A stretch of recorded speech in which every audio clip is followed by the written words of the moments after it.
हम लोग कंपनी से पहला तो शांतिपूर्वक मांग कर रहे हैं बैठक। एक बार उनको कंपनी वाले को बोल रहे हैं कि एक बार बैठ के बात कीजिए यहाँ की रैयत के साथ, और रैयत की हक अधिकार को आप दीजिए।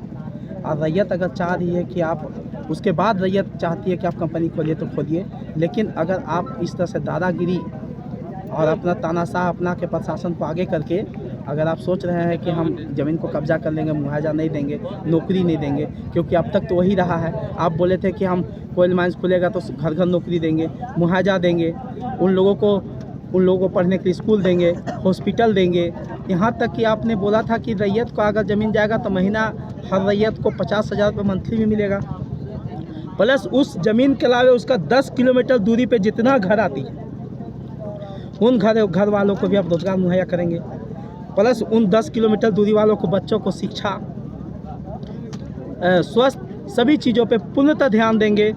और 20% यानी कि कोयल माइंस खुलने का संविधान में भी लिखा हुआ है कि 20% पहले उस क्षेत्र में खर्चा किया जाता है। अब तो 1% भी क्षेत्र में खर्चा नहीं किए हैं। कहीं पर सुनते हैं कि डीवीसी ज़मीन लिया है, कहीं ज़मीन कोयला खोदने के लिए है कि घर बनाने के लिए लिया है, कुछ पता ही नहीं चल रहा धरातल में।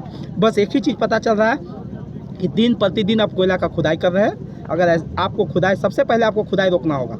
अगर आपने खुदाई नहीं रोका 1 सप्ताह के अंदर, तो याद रहे कि मैं जन आंदोलन लेकर के रोड पे उतरूंगा, जिसमें हज़ारों की तादाद होगी, और आपको कोयल माइंस बंद करना पड़ेगा।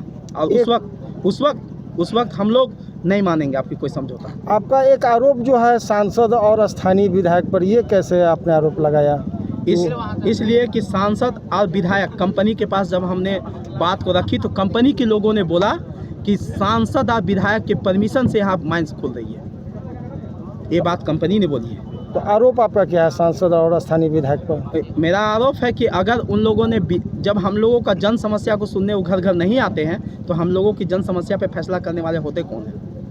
आपने सही फैसला क्यों नहीं किया? क्यों नहीं ग्राम सभा में आके बात किया? एक बार भी आपने दोनों में से एक बार भी ग्राम सभा में नहीं आया, या इस क्षेत्र में कभी दौरा नहीं किया। इलेक्शन के बाद एक बार भी दौरा नहीं किया, लोगों से कभी वार्ता नहीं किया, लोगों की दुख दर्द को नहीं समझा। टाना भक्तों पे लाठी चल गई, लेकिन भी आपने कभी उन लोगों के हालचाल पूछने नहीं आया।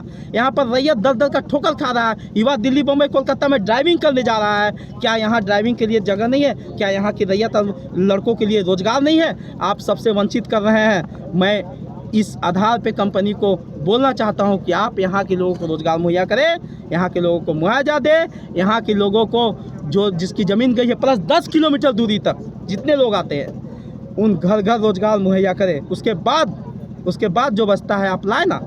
क्या आपका परिचय? मेरा नाम रवि पासवान, लातेहार क्षेत्र से इस बार निर्दलीय एमएलए लड़ेंगे।